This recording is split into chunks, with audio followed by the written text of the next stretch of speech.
Recently, we asked you, our viewers, for your top 5 herbs to grow in the garden, and we're here today with the results that we came up with.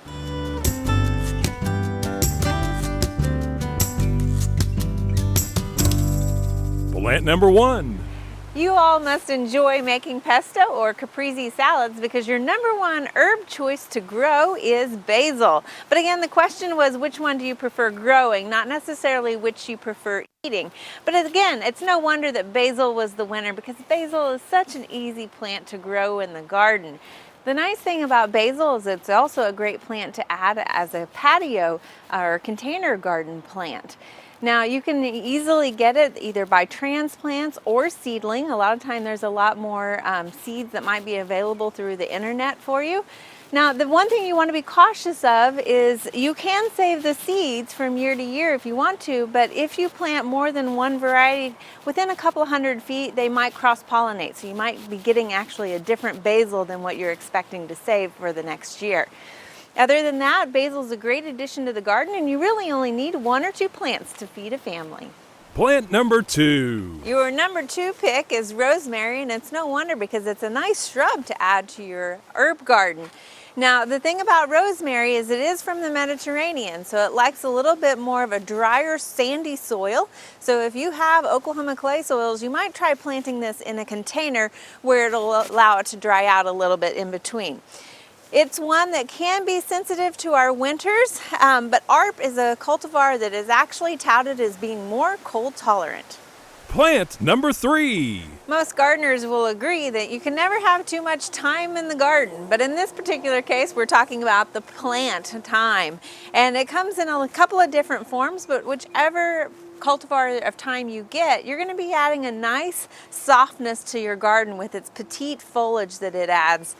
Because thyme is a perennial, meaning it'll come back the next year, you want to make sure to quit trimming it as you get into the fall so that it's allowed to harden off for the season. Also, thyme is another Mediterranean herb, so it works well in drought conditions, one that you might again add to your patio garden or in a container, or maybe even in a bottle.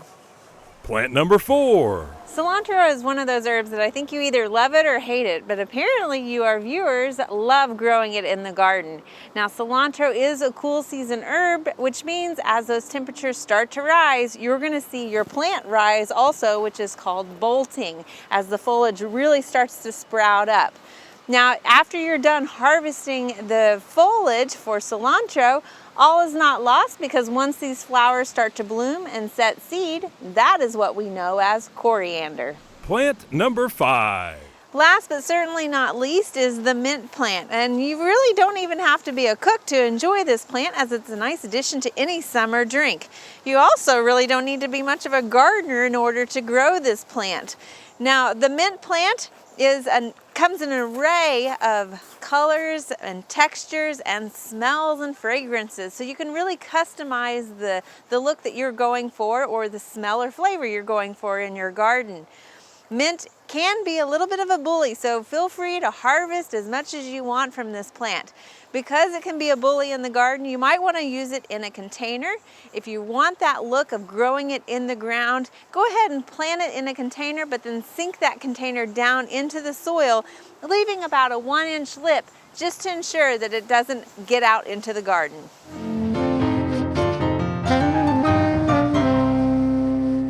There you have it. Those are your top 5 herbs to grow in the garden. And while our survey may have limited you to choosing just 5, thankfully you can choose as many as you want to plant in your garden.